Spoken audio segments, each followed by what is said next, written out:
A Sri Lankan national working as a manager at a private factory in Sialkot, Pakistan was tortured to death by a mob over allegations of blasphemy.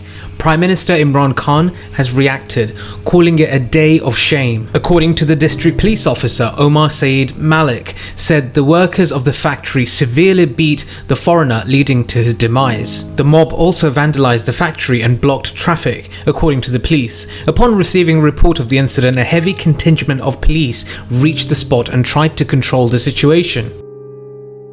Priyantha Kumara, who was in his 40s, was working as the general manager of a factory in Sialkot, Pakistan. Mr. Kumara allegedly tore a poster of the hardline Tehreek-e-Labbaik Pakistan (TLP) in which Quranic verses were inscribed. A couple of factory workers saw him removing the poster and spread the word inside the factory. Hundreds of men, enraged over the incident, started gathering outside the factory from adjoining areas. My friends, was this situation right or wrong? He allegedly, and I say allegedly, ripped up a poster of TLP, Tehreek-e-Labbaik, a radical extremist group. Which happened? The poster happened to contain a Quranic verse. If he did, he wouldn't have understood those verses. Was his lynching, his cold-blooded murder, justified? Absolutely not.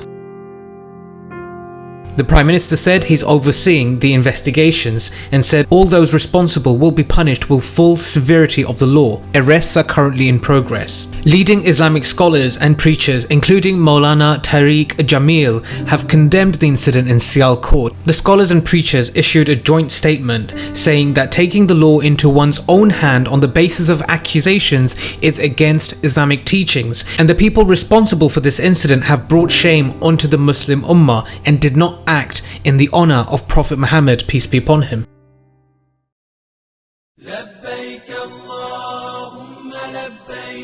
لبيك لا شريك لك لبيك إن الحمد والنعمة لك والملك لا شريك لك لبيك اللهم لبيك لبيك. My friends, this incident in Pakistan is no representation of Islam at all.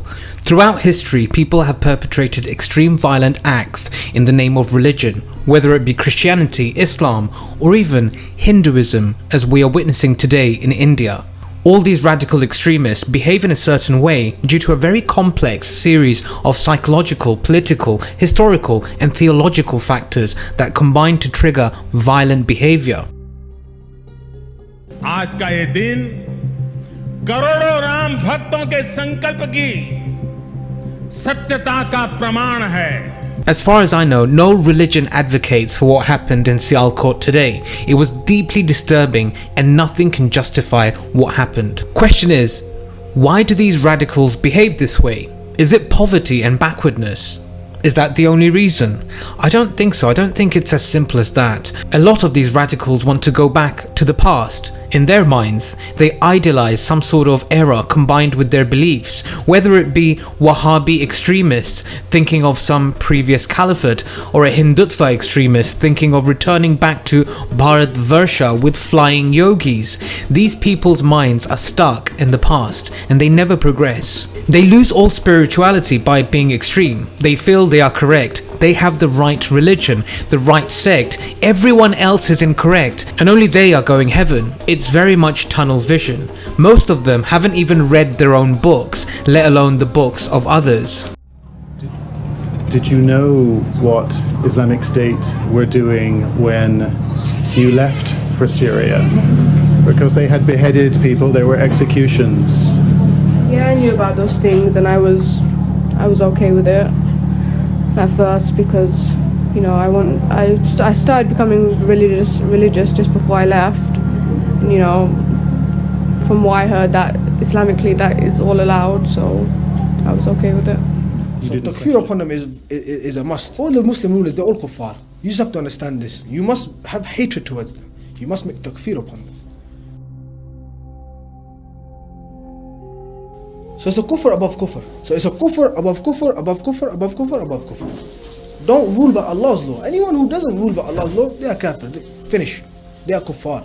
Their culture is one of takfir, putting others down, playing the religious card. It's religious uphandism. I am better than you, trying to show others that they are more religious, pointing the finger at other people's faith or sect is what drives them to extremism. Takfir leads to terror. There's no ifs and buts about that. It's also happening in India, not just Pakistan. The reason why Hindutva is rising is because they believe they gave birth to all the religions on the planet. Some claim Jesus was just another incarnation of Krishna due to the similarities in their stories, or that the holy Makkah was actually one of their temples for Kali. It's very much religious delusions which they have created in their minds, and what's scary is there are others who subscribe to their theories and they think they are right. Right now Twitter is on fire. A lot of people are questioning the TLP, Tehreek-e-Labbaik, claiming that it's not the version of Islam they follow, or that it's not the Pakistan they want to live in,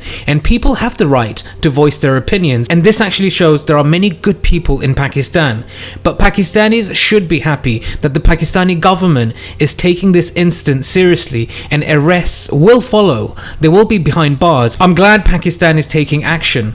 I don't mean to politicize this disgusting incident in Sialkot, but the Prime Minister of Pakistan, Imran Khan, has tweeted, and the army is already on ground.